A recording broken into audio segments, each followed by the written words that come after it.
So, among the other very not good, horrible, terrible things happening today, I just found out that my favorite poet ever, who got me into slam poetry, into writing poetry, period, I now have books published because of them, Andrea Gibson, just passed away.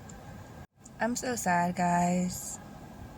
Andrea Gibson is like, I don't think I can explain how much they have helped me and inspired me throughout the years.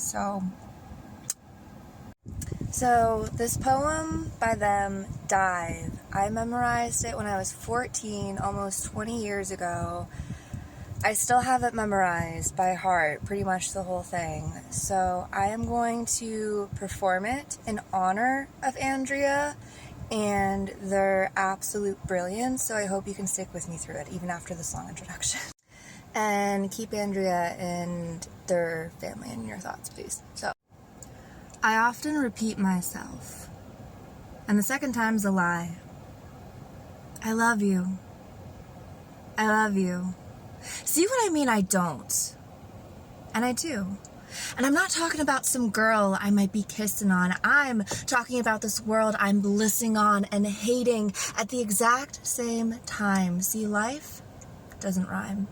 It's bullets and wind chimes. It's lynchings and birthday parties. It's the rope that hangs the noose and the rope that hangs the backyard swing. It's a boy about to take a knife to his wrist, and the only thing he's thinking about is two things: his father's fist and his mother's kiss. And he can't stop crying. It's wanting tonight to speak the most honest poem I've ever spoken in my life without knowing if that poem should bring you closer to living or dying, drowning or flying, 'cause life doesn't rhyme.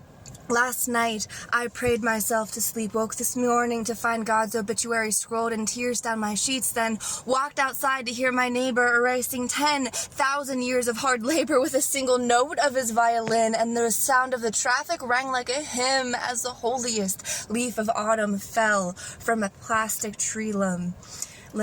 Beautiful and ugly. Like right now, I'm needing nothing more than for you to hug me, and if you do, I'm gonna scream like a caged bird. See, life doesn't rhyme. Sometimes love is a vulgar word. Sometimes hate calls itself peace on the nightly news. I've heard saints preaching truths that would have burned me at the stake. I've heard poets telling lies that made me believe in heaven.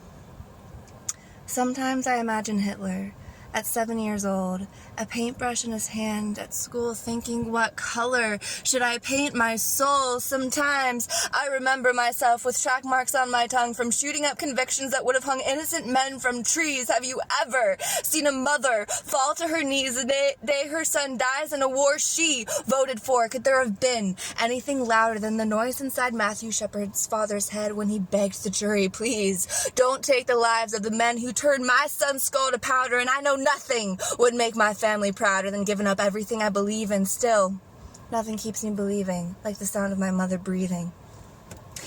Because life doesn't rhyme. It's tasting your rapist neck on the neck of a woman who loves you more than anyone has loved you before, than feeling holy as Jesus beneath the hands of a one-night stand who's calling somebody else's name. It's my never feeling more greedy than when I'm handing out dollars to the needy, than seeing the kindest eyes I've ever seen in my life on the face of a man with branding iron in his hand and a beat-down baby calf wailing at his feet is choking on your beliefs. It's your worst sin, saving your fucking life. It's the devil's knife carving holes in your soul so angels will have a place to make your way inside, because life is poetry, not math. All the world's a stage, but the stage is a meditation mat. You tilt your head back, you breathe when your heart is broken, you plant seeds in the cracks, and you pray for rain, and you teach your sons and daughters there are sharks in the water.